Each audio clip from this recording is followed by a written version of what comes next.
Peristiwa kebangkitan Kristus adalah bukti bahwa Allah adalah pribadi yang berkuasa. Hanya Allah yang sanggup menghadirkan peristiwa kebangkitan itu di dalam pengalaman manusiawi. Kebangkitan Kristus itu juga berarti kemenangan atas dosa dan maut. Lalu yang kedua, penampakan Tuhan kita Yesus Kristus adalah dasar pertumbuhan iman. Tujuan utama penampakan Kristus itu tidak berakhir pada upaya untuk menghadirkan perasaan takjub, heran terhadap peristiwa yang... Saudari-saudaraku yang terkasih, berjumpa kembali bersama saya Inspirasiku di Antara. Renungan harian Sabtu 6 April dalam Oktav Paskah. Semoga kita semua bersama keluarga, komunitas kita selalu dalam keadaan baik, tetap sehat dan bersemangat. Marilah kita mengawali renungan kita hari ini dengan tanda kemenangan Kristus. Dalam nama Bapa dan Putra dan Roh Kudus. Amin. Allah Bapa sumber kehidupan, kami bersyukur atas Kristus yang bangkit dan menjadi teladan ketaatan kepada kehendak-Mu. Bukakanlah bagi kami pintu rahmat kebijaksanaan untuk mewartakan sukacita Injil ke seluruh dunia. Dengan pengantaraan Yesus Kristus Putra-Mu Tuhan kami, yang bersama dengan Diko dalam persatuan Roh Kudus, hidup dan berkuasa, Allah sepanjang segala masa. Amin. Dalam nama Bapa dan Putra dan Roh Kudus. Amin.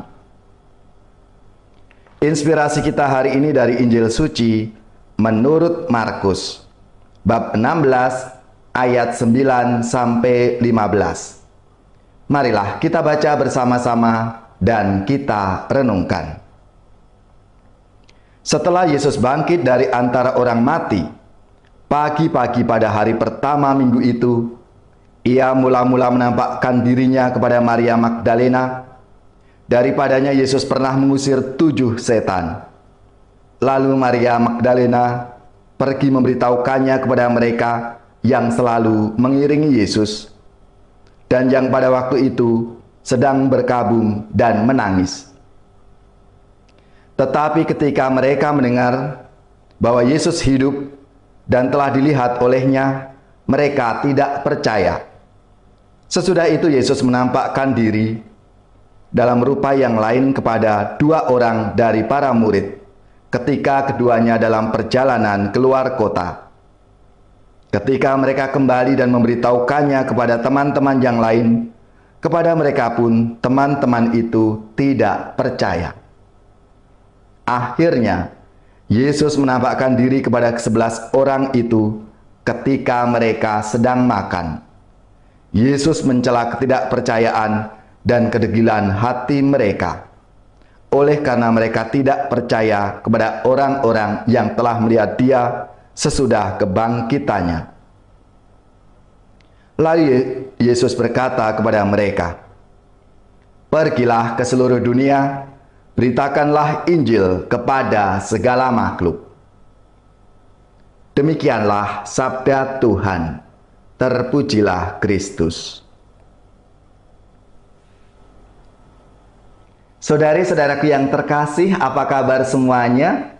Saya percaya saudara-saudari bersama keluarga, komunitas kita selalu dalam keadaan baik, sehat, dan tetap bersemangat. Di akhir pekan ini, renungan kita masih dalam kaitannya dengan penampakan Tuhan Yesus yang bangkit. Dan satu demi satu peristiwa penampakan itu terungkap di dalam perikop Injil Markus ini yang menegaskan beberapa hal. Yang pertama, peristiwa kebangkitan Kristus adalah bukti bahwa Allah adalah pribadi yang berkuasa.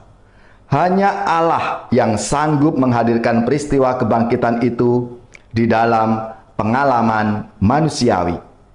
Kebangkitan Kristus itu juga berarti kemenangan atas dosa dan maut. Lalu yang kedua, penampakan Tuhan kita Yesus Kristus adalah dasar pertumbuhan iman. Tujuan utama penampakan Kristus itu tidak berakhir pada upaya untuk menghadirkan perasaan takjub, heran terhadap peristiwa yang ada di luar nalar manusia.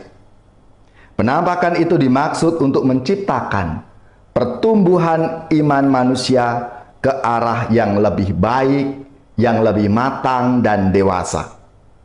Lalu yang ketiga, dan ini yang dikritik oleh Yesus, kedegilan hati.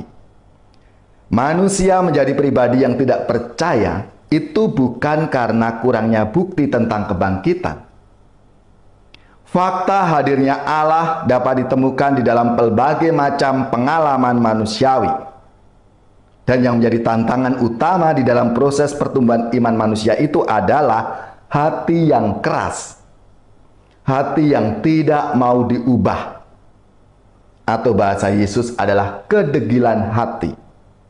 Yesus sendiri menyampaikan kritik itu secara terbuka kepada para pengikutnya untuk menghindarkan diri dari kecenderungan kedegilan hati itu.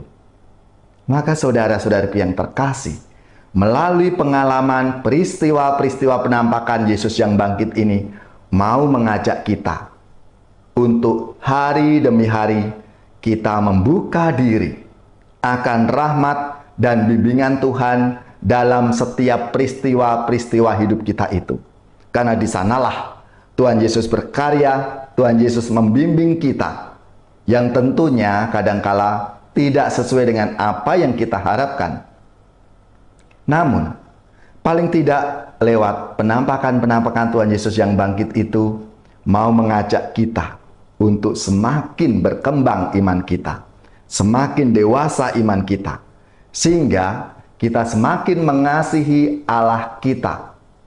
Dan seterusnya kita akan menjadi pribadi yang peduli terhadap sesama kita, lebih-lebih mereka yang membutuhkan. Dan akhirnya kita berani untuk menjadi saksinya, untuk kita melalui pekerjaan, karya pelayanan kita menjadi saksi Tuhan yang bangkit itu dalam setiap pengalaman hidup kita setiap hari.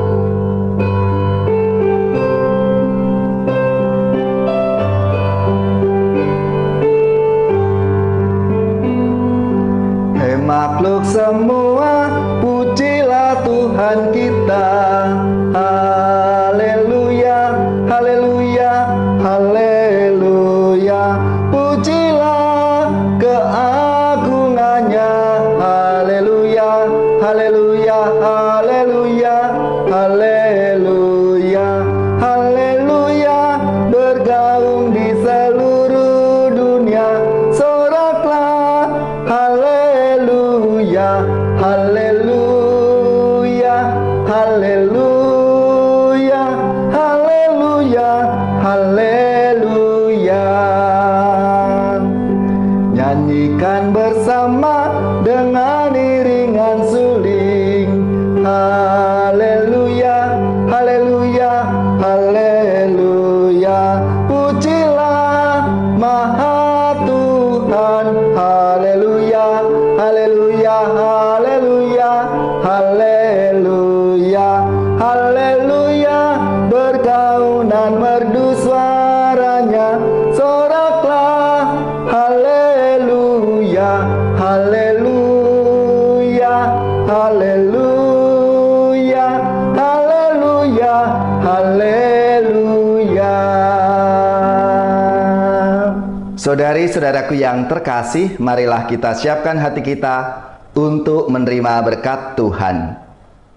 Semoga saudara-saudari sekalian, keluarga-keluarga, komunitas kita, orang-orang yang kita doakan, mereka yang sakit, yang menderita, seluruh tugas, belajar, pekerjaan, usaha, serta karya pelayanan kita, dibimbing, dilindungi dan diberkati oleh Allah yang Maha Kuasa, Bapa dan Putra dan Roh Kudus. Amin.